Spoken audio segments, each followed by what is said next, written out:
رسول گرامی وقار صلی اللہ تعالی علیہ وسلم نے اس طریقے سے ارشاد فرمایا. اب حضرت عبد الرحمن ابن عوف رضی اللہ تعالیٰ عنہ سے روایت ہے کہ رسول اللہ صلی اللہ علیہ وسلم نے ارشاد فرمایا 3 کام ہیں کہ قسم ہے اس ذات وحدہ لا شریک کی جس کے قبضے میں میری جان ہے. حضرت عبد الرحمن ابن عوف راوی ہے اور سرکار قسم کھا کر کے فرماتے ہیں کہ اس رب قدیر کی قسم جس کے قبضے قدرت میں میری جان ہے 3 کام ہیں کہ میں ان کے سلسلے میں حلف اٹھا کر کے کہتا ہوں, یعنی میں قسم کھا کر کے کہتا ہوں کہ یہ 3 کام جو ہے اس کا اجر کیا ہے سنیں آپ. یہ 3 کام کون سے ہیں اسے سماعت فرمائیں.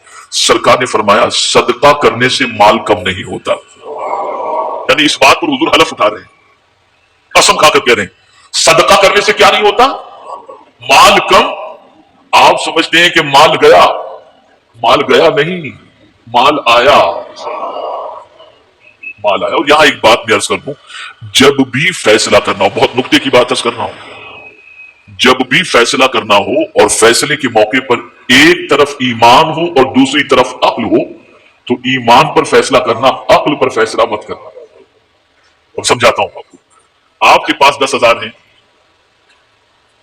اور کوئی ضرورت مند آ گیا, گھر میں بھی آپ کے پاس پیسے پڑے ہیں, ضرورت مند آ گیا اور اسے 8,000 کی ضرورت ہے. آپ 10,000 میں سے 8,000 نکال کر دینا چاہیں گے تو آپ کی عقل کہے گی یار 8,000 کم ہو جائیں گے 10,000 میں سے. ایمان کہتا ہے نہیں 8,000 دے گا 80,000 ملیں گے.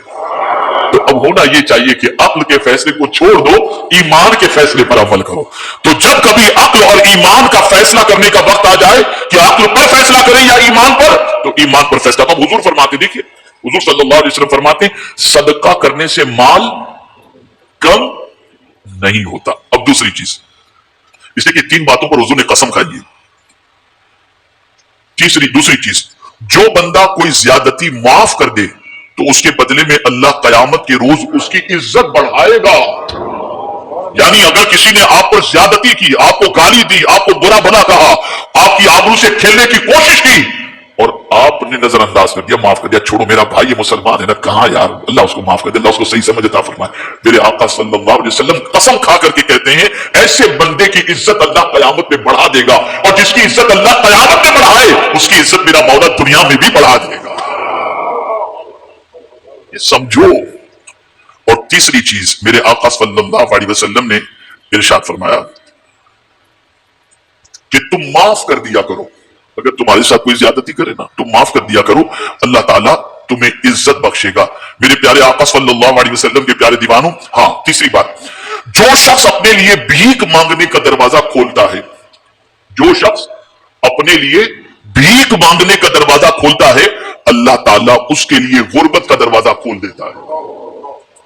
بہت سارے مانگنے والے آپ کو ایسے ہی ملیں گے اللہ ماشاءاللہ. جب دیکھو تب اللہ اس چیز سے بچائے, ایسی مشکل سے بچائے.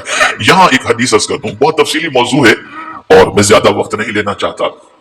اب یہاں ایک اور چیز میں عرض کر دوں, میں نے کل ہی چتردرگ کے اندر اولاد کی تربیت پر میں نے جو گفتگو کی تھی اس میں میں نے ایک حدیث شریف بیان کی تھی. اب وہ حدیث شریف کیا ہے؟ حضرت سعد ابن ابی وقاص رضی اللہ تعالی عنہ بیمار ہوئے, میرے آقا صلی اللہ علیہ وسلم کی خدمت میں حاضر آئے اور عرض کرنے لگے یا رسول اللہ صلی اللہ تعالی علیہ وسلم, میرے پاس جو کچھ ہے میں چاہتا ہوں اسے اللہ کے نام پہ قربان کر دو, لٹا دو, صدقہ کر دو. سرکار نے فرمایا نہیں, منع فرمایا حضور, نہیں اتنا سارا نہیں. تو عرض کرتے حضور تہائی؟ سرکار نے فرمایا نہیں. اچھا حضور میں نصف اللہ کے نام پہ دے دوں؟ سرکار نے فرمایا نہیں. کہا اچھا حضور چوتھائی دے دوں؟ اب حضور نے جو فرمایا وہ سن لو, ایک دستور ہے آپ کے لیے, ہمارے لیے, سب کے لیے. میرے آقا صلی اللہ علیہ وسلم نے ارشاد فرمایا سب کچھ اللہ کے نام پر لٹا کر اپنے بچوں کو مانگنے والا بنا کے نہ رکھنا, اس لیے کہ اپنے بچوں کے لیے عزت سے کھانے کے لیے روٹی روزی کا انتظام یا ان کے لیے کچھ رکھ کر کے مرنا, یہ اس سے بہتر ہے کہ تمہارا بیٹا در در جا کر کے بھیک مانگے. یہاں ایک حدیث شریف, اس حدیث شریف کی روشنی میں سرکار اپنی امت کو یہ تعلیم دے رہے ہیں کہ سب لٹانے کی فکر مت کرو, اپنی اولاد کی بھی فکر کرو, اس لیے کہ اولاد کی ذمہ داری قدرت نے تمہارے سر پر رکھی ہے, اور تم اگر اپنی اولاد کے لیے انتظام کر کے اور کچھ رکھ کر کے مرتے ہو